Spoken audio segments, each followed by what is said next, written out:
Right, so this is the second part, I guess, if I'm going by parts.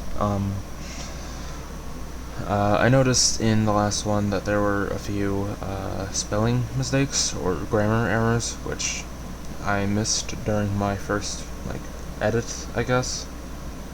I went back and fixed those. Not that you're really seeing them now, but again, I don't have editing software, so if I stumble on my words, I apologize. But, yeah, besides that,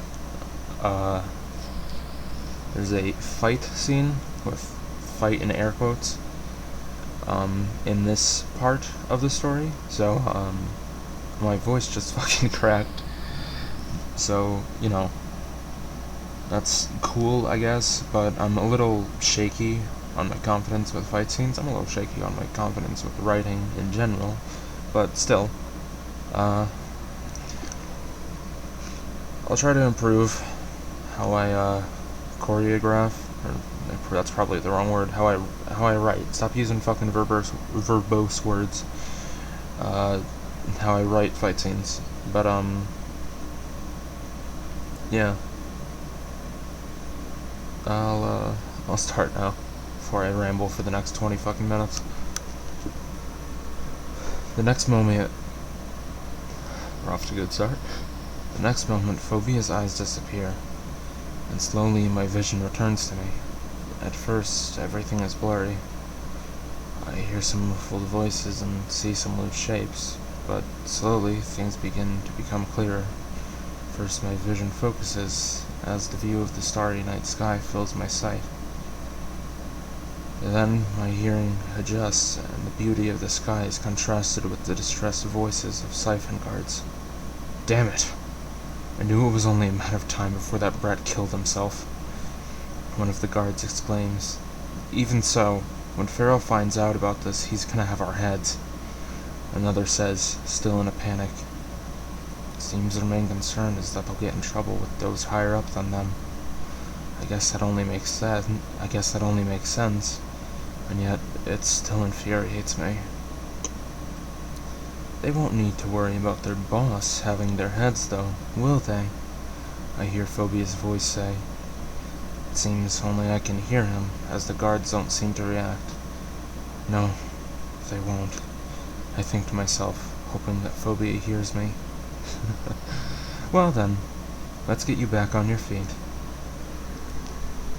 As those words go through my mind, I feel as though something is being brought into my body.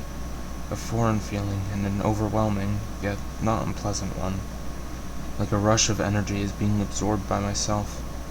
What the hell? I hear one of the guards say. As I look around, I notice what looks and feels like a vortex of black-colored wind forming around me. As it grows more and more powerful, it begins to push the guards back before releasing a powerful gale, sending them all a sizable distance away from me. In that time, I found my footing, and now stand hunched over slightly. My body felt different, somehow. I look over myself for a moment as the wind dies down, and the guards look at me in shock. My left arm seems to have changed from my pale skin tone to a pitch-black color. Beyond that, it doesn't feel like skin. It's incredibly solid, almost like the stone of the tower. Just sleeker. Maybe a gemstone would be the right way to describe how it feels. Beyond that, my left hand has completely changed. Now appears more akin to a claw than a hand. Of course, feeling like the same material as my arm. Excuse me. Though my examination of myself is interrupted as one of the guards speaks up. Surrender now, puppeteer, and we won't need to hurt you, he says. The fear in his voice pathetically easy to hear. The fear in his voice. Fear caused by me.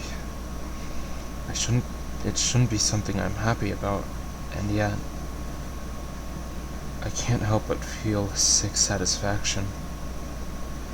Each and every one of you is going to die here. I say without even really thinking. What am I saying? I don't know how to fight. Everyone here, however, has been trained to guard this place, and yet I still feel confident in my words. Use our power as you see fit. Make them regret keeping you locked here. Just try to keep in mind that we don't have a weapon besides that claw and our magic. Still, that'll be more than you need for these pathetic worms, Phobia informs me. Magic. I only know puppeteering. At least, I should, but I feel something different inside me now. I turn my attention to one of the 6 guards. My back is facing the tower, and all the guards are standing in front of me, not giving me many places to go. Each of them seems to be wielding a sword of differing sizes. Suppose it's time I get started, I think to myself, as I rip a loose brick from the tower. I think my dog's done barking now. That's embarrassing. As I rip a loose brick from the tower with my claw, and without hesitation throw it at a guard at my left side. The amount of force I use surprised me. I know I'm not that strong, and yet I threw something like that so quickly and with ease.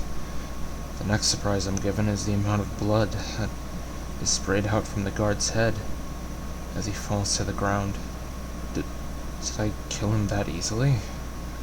The brick wasn't small by any means, but I hadn't killed anyone up to that point.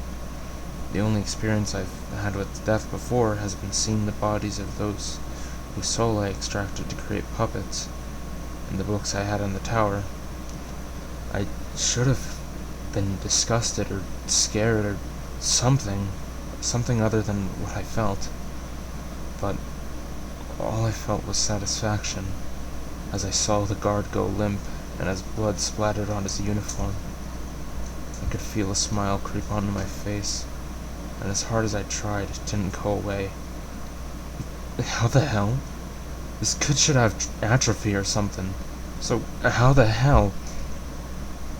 The guard seems to stop mid-sentence as I turn my gaze to him. I extend my normal hand towards him as a puddle of shadow forms beneath him.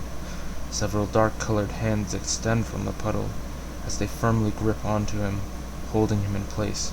What the hell is going on? Can't one of you idiots do something? He says, shouting at his comrades. Right. Now's not the time to panic. We just need to stop this kid, another says in reply. One of them rushes the restrained guard. Without even thinking, I manage to move over there in seconds, at a speed I not only didn't think possible, but didn't expect myself to have. It's like my body was moving out of impulse rather than any real thought. I stand in front of the guard, now trying to save his ally, and after a moment of surprise, he swings his blade at me, out of what looks like desperation. I use my crystal-like claw to block it, and the sword simply bounces off it like it just hit a wall, leaving him wide open. I thrust the sharp tips of my claws into his torso, piercing his body in several places, before quickly tearing my hand back out. As he falls down to his knees, desperately trying to cover his wounds, blood begins to soak through his outfit, and he drops his weapon. Glancing at the terrified remaining members of the group, I pick up the weapon before turning around to the restrained guard. As I glare into his eyes, I swing the blade towards his neck, and his head separates from his body. As his head separates from his body, and the hands let go of him, making his body slump to the ground. Damn it! Everyone surround and charge him! I hear one of the remaining guards shout. As they rush me, one of them tries to swing at me with their sword. I hold out my clawed hand towards their knee, and a black spike fires from it, piercing their leg as they fall to the ground. For fuck's sake. How did I even manage that? Giving me an opportunity to thrust the sword of their fallen ally through their chest, killing him and pinning him to the ground. The next soon-to-be corpse slams their greatsword down, cleaving into the ground as I sidestep them. I grip onto their arm and with one powerful tug rip it clean off, as I begin to cry out in pain. I rip the greatsword from their now disembodied hand and swing it across his body, cutting him in half. As his upper half hits the ground, I slam my foot into his head. I knew it was more of a spiteful action than anything else, and yet it didn't dissuade me from doing it. In fact, I continued to stomp their head in, again and again and again, till all that was left was a red mush on the ground. Is this what I'm really like? I thought to myself. Am I really this much of a monster? And if so, shouldn't it bother me more than it is? I'm brought back to reality as I hear the shaky scream of the last remaining guard. As I turn around to face him, he gets on his knees and begins to beg. But please, spare me. I know what we did to you was wrong, but I didn't have a choice. I swear I didn't want to keep you here, but Pharaoh would have killed me if I didn't choose this assignment. He pleads to me. I don't care what excuses you have. If you think I'm going to forgive you that easily, you're an idiot. I say, glaring into the cowardly guard's eyes. I'm sorry. I swear I'll quit Siphon. I'll even help you get revenge on them if you want. Just please don't kill... His words are interrupted as I grab onto his face and sink the tips of my claws into his skull. Shut up already. Didn't I tell you I don't care what excuses you have? I say, unamused by his pleas for mercy. As I release the grip my claw has on his head, he falls to the ground, going limp as blood spurts from the spot my claw pierced.